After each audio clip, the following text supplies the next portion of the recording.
मंदिर से बाहर नंदी ने जैसे ही हाथ जोड़े प्रणाम किया, चंद्रदेव को और अभिमाना, सुंदर हूँ, औषधि का देने वाला हूँ, अमृत तत्व को जानने वाला हूँ, इसलिए मुझे प्रणाम कर रहा। और नंदी ने प्रणाम क्यों किया? शिव महापुराण की कथा कहती है शिव मंदिर के 3 स्थान ऐसे हैं जहां पर बैठकर केवल बैठ जाओ तो भी फल मिलेगा। शिव मंदिर के, शिव धाम के, शंकर के मंदिर के 3 स्थान ऐसे हैं जहां बैठ जाओ, कुछ मत मांगो, कुछ मत बोलो तो भी फल मिल जाता है। कौन से 3 स्थान बताए? तो वर्णन किया तुमरुका जी ने चंचुला देवी को। पहला, मंदिर में जहां नंदी बैठता है उस नंदी के जो पांव उठा हुआ रहता है नंदी का, उस पांव के पास वाली जो जगह होती है, सीधा जो हाथ होता है, वहां बैठ जाओ।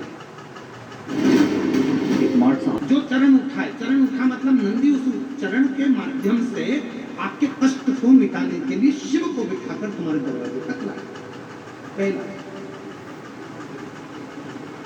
दूसरा, जलाधारी, समझिएगा जरा, थोड़ा ध्यान दीजिएगा। जैसे ये शिवलिंग है, ये जलाधारी है गोल, ये पानी जहां से बहकर जाता है, जहां से भी बहकर जा रहा है, आपको उस मतलब नहीं बल्कि जलाधारी जो पानी बहकर जा रहा है, इस जलाधारी के ठीक विपरीत दिशा में, उत्तर में पानी बह रहा है तो दक्षिण में आप देखिए, ये जलाधारी जिस साइड बह रही है उसी ओर मुख करके आपको इधर बैठना है, इधर मुख कर शिवलिंग की ओर मुख। ये दूसरा स्थान है। ये जो स्थान है ये माता लक्ष्मी का स्थान है। ये जो स्थान है कुबेर का स्थान है। ये जो स्थान है सारी सिद्धियों का स्थान है। अष्ट सिद्धि नवनिधि इसी स्थान पर बैठकर भगवान शंकर से वर प्राप्त करते हैं। ये वो स्थान है जहां बैठकर आप कोई मंत्र भी नहीं पढ़ोगे, कुछ बोलोगे भी नहीं, बैठने पर ही आपको फल की प्राप्ति होना प्रारंभ हो जाती है। ये दूसरा स्थान स्वयं तुमरुका जी ने चंचुला देवी को कहा, ये 2 और शिव मंदिर का तीसरा स्थान, भगवान शंकर के मंदिर का 33 स्थान कहा गया। तीसरा स्थान, जब हम मंदिर से बाहर निकले और उस मंदिर से या ओटला हो या कोई मंदिर है कोई, इसीलिए हमने देखा है कुबेरेश्वर धाम पर लोग आते हैं तो कुबेरेश्वर धाम का जो गेट होता है ना, अब तो कुबेरेश्वर धाम का 1 2 3 6 गेट हैं कुबेरेश्वर धाम का, तो 6 गेट में से जो एक गेट, पहले नंबर, दूसरा नंबर, तीसरा नंबर, 4 नंबर, 5 नंबर, जिस भी गेट में से लोग अंदर आते हैं उस गेट में से अंदर आते हैं तो सबसे पहले गेट पर दंडवत करते हैं। गेट पर दंडवत करें, वहां सोकर प्रणाम करें, 4-5 दंडवत करते हुए चले। कई लोगों की ऐसी आदत रहती है चौराहे पे से दंडवत करते हैं। कई लोगों की ऐसी आदत रहती है कि वो सीहोर के रेलवे स्टेशन पर उतरेंगे और 11 किलोमीटर तक दंडवत करते हुए, सबका अपना बात।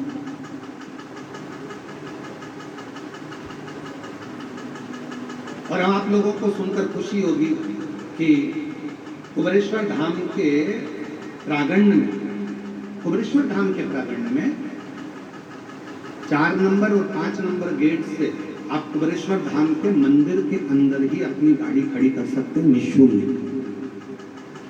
पार्किंग का कोई पैसा आपको देना नहीं, मंदिर के अंदर ही गाड़ी जाती है। बस आपको 4 नंबर 5 नंबर गेट पे पहुंचना है और वहां से मंदिर के अंदर गाड़ी को प्रवेश करो। बड़ी बड़ी बसें भी लगाने के लिए हमने वहाँ पर सुविधा कर दी है कि बसें अंदर खड़ी हो जाएं, सब अपना भोजन बनाएं, वहीं पर खाएं, जिसको भोजन बनाना है भोजन बनाएं, नहीं तो भोजन तो बाबा का भंडारा चलता है सबके लिए। कोई बस का शुल्क नहीं लगना, तुम्हारी गाड़ियों का शुल्क नहीं लगना। मंदिर प्रांगण में 4-5 नंबर गेट से अंदर करेंगे, गाड़ियाँ निःशुल्क पार्किंग आपको वहाँ प्राप्त होगी, किसी को रुपया देने की जरूरत नहीं। 1 रुपया आराम से आप लोग वहाँ गाड़ी खड़ी करें, रुद्राक्ष लें, खाओ पियो, बाबा के घर आए, अपने पिता के घर आए, कोई नहीं।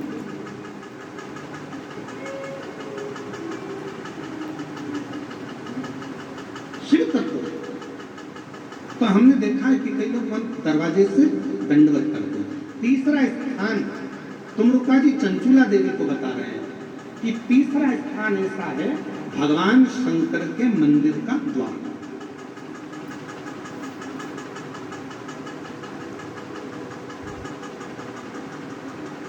शिव मंदिर का द्वार।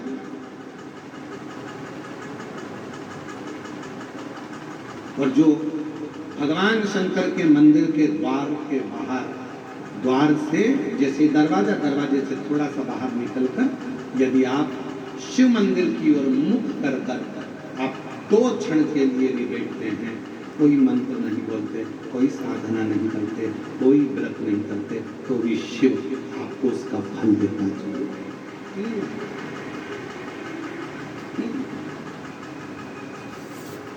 कौन कौन सी 3 जगह हैं? जम के बोलेंगे सभी। पहले नंबर का नंदी का जहां चरण उठा है उसके पास। दूसरे नंबर का जहां जलाधारी पानी बहकर जाता है उसके ठीक विपरीत की ओर जलाधारी की ओर। और तीसरा स्थान शिव के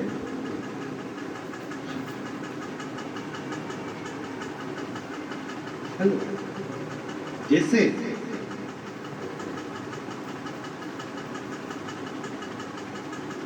एक नारी के गर्भ में अगर कोई गांठ पड़ जाती है, चेस्ट में गांठ आ जाती है, कोई पुरुष कोई नारी को अगर शरीर में कहीं पर भी गठान हो जाती है,